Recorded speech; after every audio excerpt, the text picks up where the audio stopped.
Hello, my name is Dr. Marcia Berry, and I'm the coordinator for COM 111 Public Communication here at Azusa Pacific University.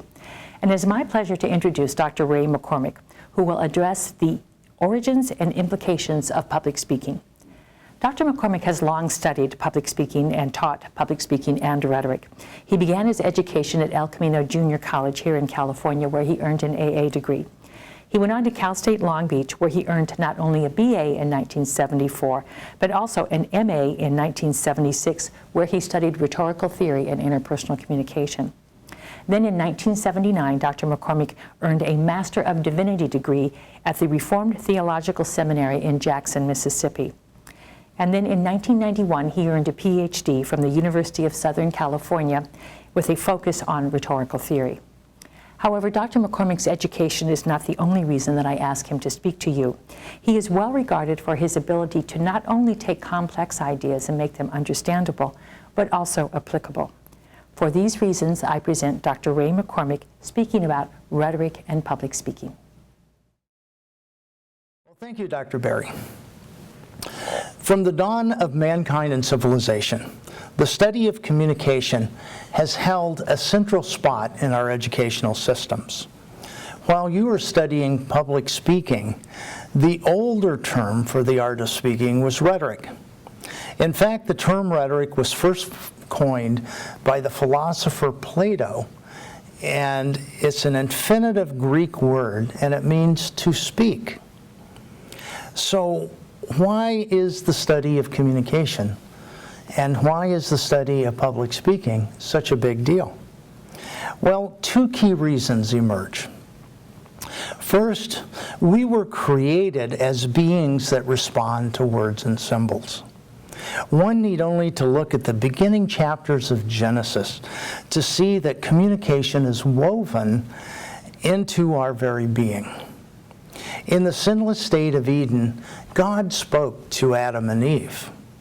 He told Adam to name the animals of the field, and naming is an essential function of language itself. He also communicated his divine will and restrictions to Adam and Eve in verbal form.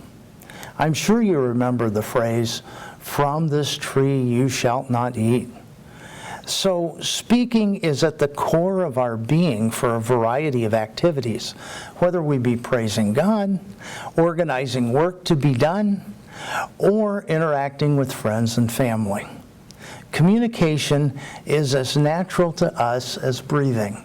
So therefore, it's important that we do it well. Secondly, and more for our purposes for this class, the principles of sound speaking have been of interest since the earliest of times. Homer, the Greek poet, writes about the heroes and the culture of ancient Greece. In his work, he points often to the importance of public speaking. Achilles was the most feared warrior of all Greece, and Homer identifies him as a doer of deeds and a speaker of words. In other words, Achilles was an important person because he was proactive, got the job done, but communicated well. In Book 9 of the Iliad by Homer, we see Odysseus delivering a speech to an assembly of people. In that speech, Greek scholars are quick to point out that there is essentially 5 parts to the speech. It has an introduction, it has a propositions, which was the issue at stake, it has narratives or historical events that led up to the proposition, it has proofs or evidence, and it has a conclusion. So therefore, these 5 parts of speech not only indicate what Homer thinks was good public speaking, but he also includes it in other speeches woven throughout the Iliad itself. And these 5 parts of speech go on to provide the foundation of instruction in public speaking in the 5th century Greece, or the golden age of Greek oratory. Perhaps the best way to explore this relationship between public speaking and rhetoric is to look at the classical era of Greece. Because in the classical era, we see the fundamental issues of what the nature of public speaking is worked out. And surprisingly enough, they haven't changed a great deal until this very day. So we will look at the classical period, and then at the very end we're going to jump ahead to a contemporary theorist who will highlight another aspect of rhetoric for us. So, in early Greece, there were three approaches to the study of communication. This happened between the years 500 and 400 BC. The first is a group of individuals known as the Sophists. The Sophists were itinerant teachers who formed the educational system of Greece. The root word for sophist is sophos, and sophos means wise. So these were the wise individuals of the culture. They were well known throughout the city of Athens because they could speak well, and they often were paid to come to events and speak well, and they claimed to be able to teach public speaking. Well, this was an important need for the aristocracy or the wealthy families of Greece. Greece was a democracy. Each person had to participate in the government or legislature, and each person had to defend themselves in court. So public speaking was of vital importance. It was a skill that was necessary to compete in that society. Some examples of these sophists who were hired to teach a variety of subjects, but mainly rhetoric, we have Protagoras, known as the father of debate. He taught his students to see the contradictory issues or the contradictory arguments in each argument. We have Gorgias of Leontini. Gorgias is noted for being a speaker who had an ornate speaking style. He liked to include metaphors and similes and unusual word arrangements and so forth. And in his address, in his speaking, it was noted that his addresses were more like song lyrics than actually speaking. Thrasymachus was a person who felt that good communication and strong argumentation relied upon strong emotions. And so especially if you could arouse anger or pity in your audience, you were doing a great job, according to Thrasymachus. So what lessons can we learn just from these sophists? First of all, that rhetoric is persuasive in nature, and public speaking is often persuasive in nature. Secondly, beauty and style are inherent in good rhetoric. How you say something, how you add a sense of interest and excitement to your communication is important. And finally, the structure of arguments is very, very important.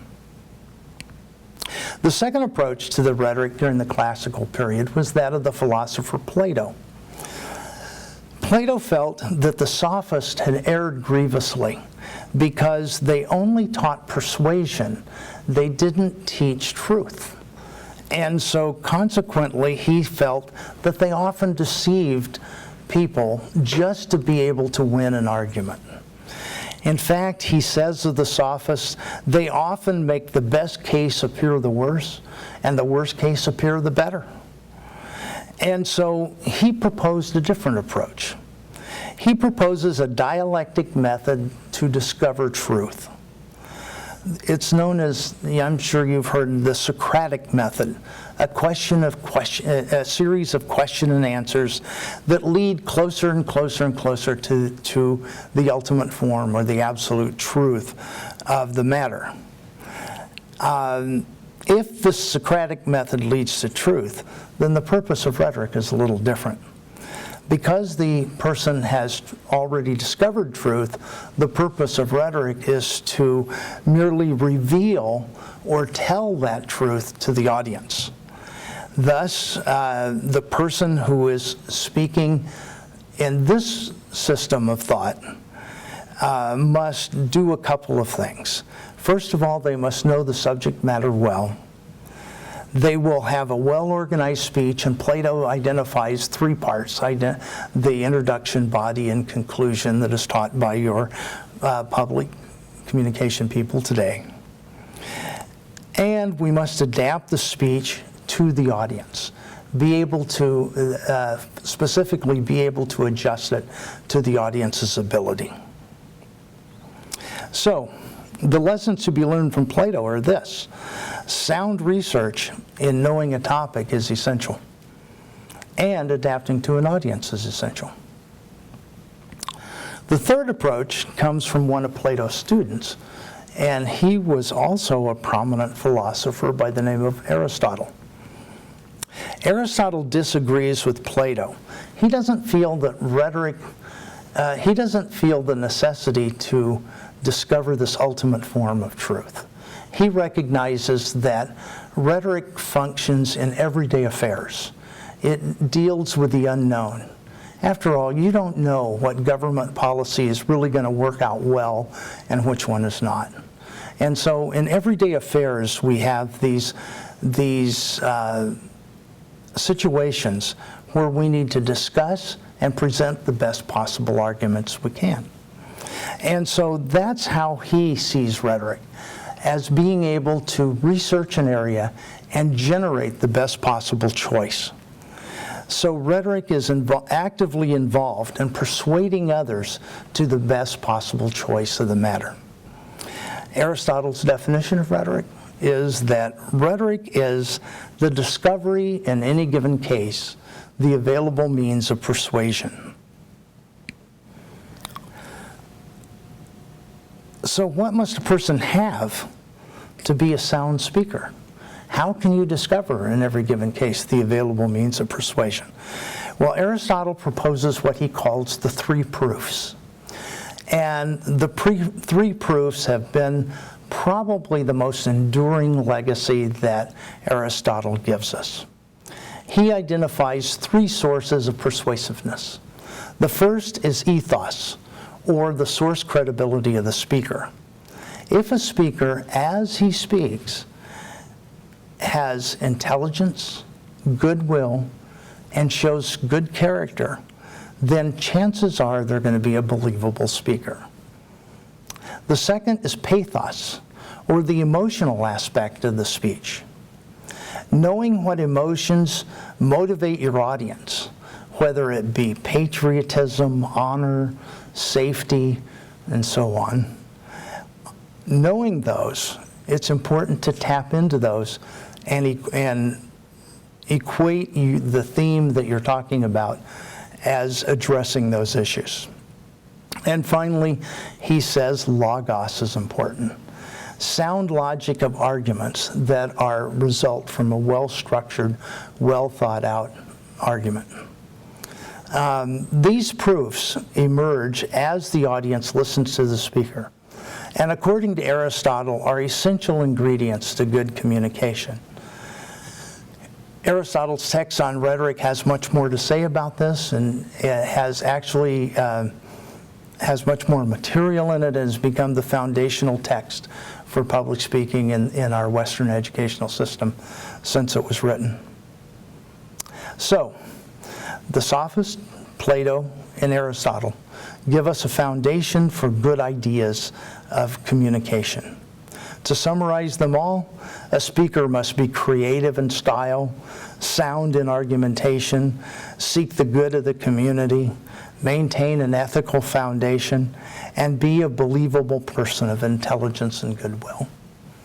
If you do that, you will succeed.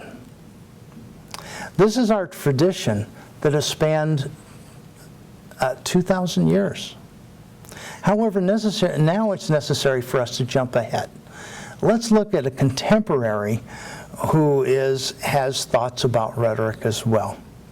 And I have chosen Kenneth Burke. Kenneth Burke has a rhetoric of what he calls symbolic inducement.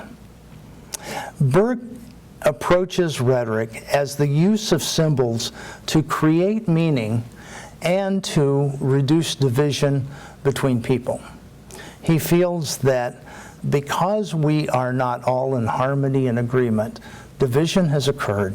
Therefore, rhetoric and the use of symbols must be marshaled to bring us back together. He's not interested in the structures of arguments as the sophists were. He's not interested in how do you put the argument together. What he's interested in is how do we share meaning? How do we touch each other with the meaning that we have? He says that the old term for rhetoric was persuasion. The new term is identification. Rhetoric is communicating in order to bring people together by identifying mutual good. His most famous statement that summarizes, I think it summarizes primarily his whole philosophy, is this: you can persuade a man only insofar as you can talk his language by speech, gesture, tonality, order, image, attitude, idea, identifying your ways with his. In other words, the words, the images, the gestures, and the stories that you include in your speeches must create a point of contact or a point of identification with your audience so that they will be influenced. And that's basically where Kenneth Burke leads us, is the idea of identification. So the key question remains, why study communication? Why study public speaking? First, we are creatures that have the ability to communicate abstract thought in order to improve our worlds. Second, we have a rich history of people grappling with the issues of communication. Some have better ideas than others, but it's important for us to know them. And finally, to be successful in whatever we do, well-organized, rational presentations help us to achieve a connection and an identification with our audience. To be a person of influence or a person that can change the world, we simply must communicate effectively. Thank you.